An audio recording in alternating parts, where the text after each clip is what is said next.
Hello students, myself Brajesh Kumar. Welcome to all of you in Lalitha Central College online class. Today I am going to solve some question related electrical capacitance today.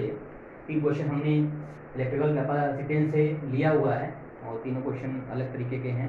तीनों में अलग अलग चीज़ें हमें find out करनी है।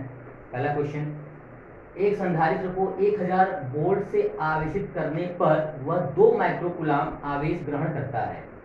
संधारित्र की धारिता ज्ञात कीजिए। तो सबसे पहले किसी भी क्वेश्चन को सॉल्व करने के लिए हमें ये मालूम होना चाहिए कि क्या क्या दिया हुआ है। यदि हम डेटा आसानी से लिख लेते हैं क्वेश्चन में क्या क्या दिया हुआ है, तो उसके बाद हमें ये सोचना होता है कि हमें क्या फाइंड आउट करना है और तीनों जो है क्वांटिटी, तीनों चीज़ों में क्या रिलेशन है।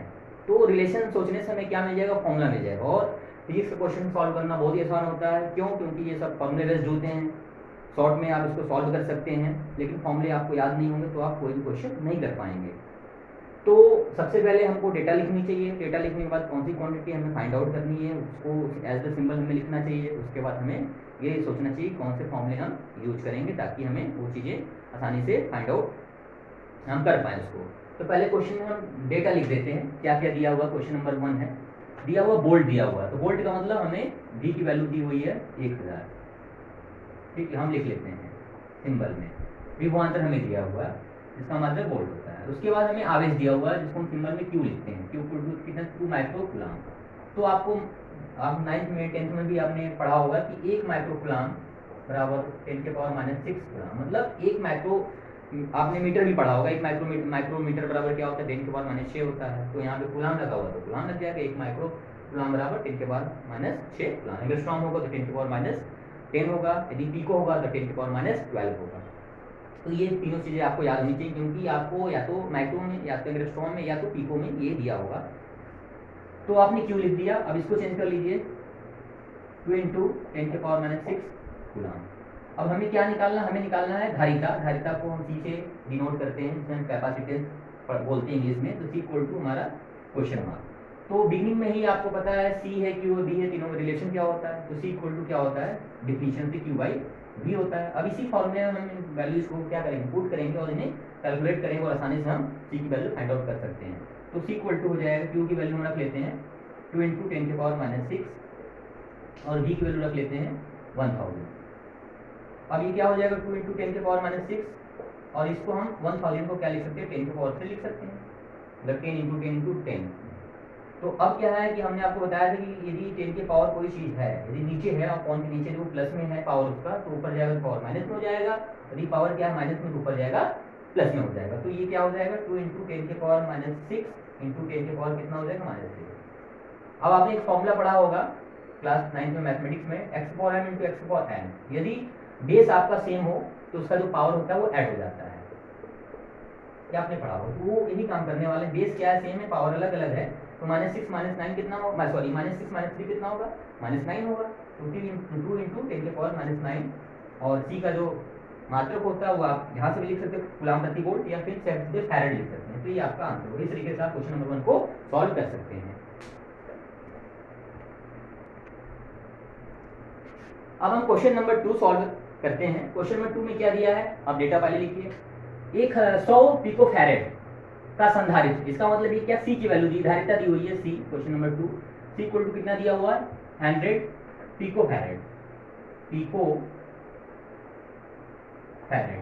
तो अभी हमने आपको बताया था कि पहले ही कि 1 पिको बराबर कितना होता है, 10⁻⁻12 होता है। तो आप यहाँ इसको बदल लीजिए, 10⁻⁻12 हो जाएगा फैरेड। अब इसको सॉल्व करिए, इसका कितना पावर, 2 पावर। इसको ऐसे लिख सकते हैं 10⁻², जैसे हमने 1000 को लिखा था 10⁻3, ये -12। अब फैरेड फॉर्म सिंबल आप भी लिख सकते हैं। तो ये हो गया। इससे क्या हो जाएगा, अभी हमने फॉर्मूला बताया था कि यदि बेस सेम हो तो पावर क्या हो जाएंगे, जुड़ जाएंगे। तो 2 - 12 कितना होगा, -10 होगा। ये फैरेड, ये आपकी C की वैल्यू हो गई। तो C की वैल्यू आपने कैलकुलेट कर लिया, सॉरी लिख लिया। अब आपको V दिया, वोल्ट दिया हुआ है। V इक्वल टू कितना दिया, वोल्टेज दिया हुआ 100 वोल्ट। और हमें क्या निकालना है, हमें निकालना है संचित आवेश। हमें एक्यूमुलेट क्या निकालना है, एक्यूमुलेटेड चार्ज निकालना है। तो उसको किसका, उसका सिंबल क्या होता है, Q होता है। Q equal to question mark.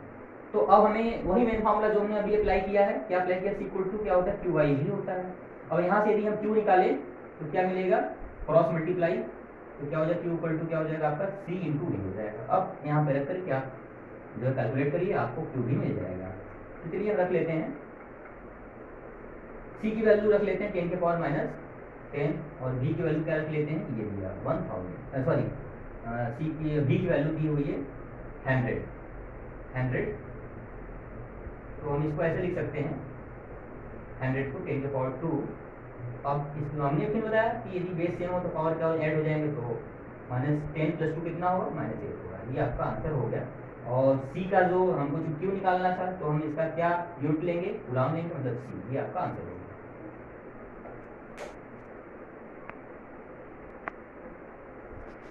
Third question देखिए, थर्ड क्वेश्चन में क्या दिया है, 25 माइक्रो फैरेड धारिता के संधारित्र को की प्लेटों के बीच 250 वोल्ट का विभवांतर लगाने से संधारित्र प्लेटों पर कितना चार्ज एक्युमुलेट होगा, मतलब कितना चार्ज एकत्र होगा, ये निकालना। मतलब सेम क्वेश्चन है, क्वेश्चन नंबर 2 की तरह है, उसमें भी हमें चार्ज निकालना है, इसमें भी हमें चार्ज निकालना है। तो उसी के हम आधार पर इस क्वेश्चन को करेंगे।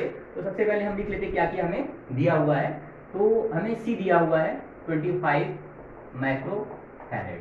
तो आपको मालूम है मैक्रो में दिया हुआ है, एक माइक्रो की वैल्यू कितनी 10 की पावर -6 होती है। तो 25 × 10 की पावर -6 फैरेड, क्योंकि मैंने फर्स्ट क्वेश्चन में बताया था आपको, क्योंकि इस वैल्यू को आप माइक्रो एंगस्ट्रॉम पी को याद रखिए, हमेशा काम आएगा। उसके बाद वोल्टेज दिया V इक्वल टू कितना दिया है, 250 वोल्ट दिया हुआ है।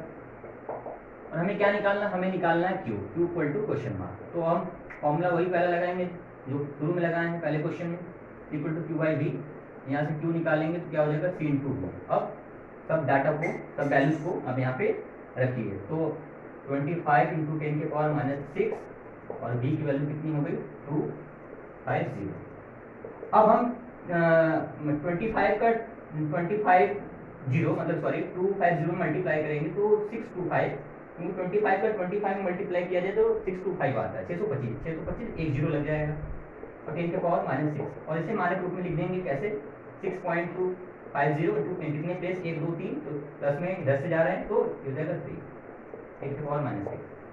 यदि बाएं से दाएं जाते तो ये माइनस में होता, तो दाएं से बाएं जाएंगे तो ये प्लस में होता पावर, मानक रूप में जब भी बदलते हैं। तो ये हो जाएगा 6.250 और यहाँ पे वही फॉर्मूला लगेगा, यदि बेस क्या हो सेम हो तो पावर ऐड हो जाते हैं, तो कितना हो जाएगा 3 + -6 कहने का मतलब -3। अब चूंकि इसका यूनिट क्या होगा, तो हमको सी निकालना था, इसका यूनिट क्या होगा, क्यू निकालना था, तो इसका यूनिट क्या होगा, गुलाम होगा। तो हम इसको क्या लिखेंगे, सी लिखिए, सी का मतलब गुलाम होगा। आप गुलाम भी लिख सकते हैं। तो हमें मिल गया क्यू इक्वल टू सी ही, हम गुलाम ही लिख देते हैं यहाँ पे, क्योंकि गुलाम नहीं लिखेंगे तो थोड़ा कन्फ्यूजन हो जाएगा। क्योंकि यहाँ पे हमने सी को क्या डिनोट किया, सी को हमने डिनोट किया है कैपेसिटेंस, तो इसलिए हम गुलाम लिख देते हैं।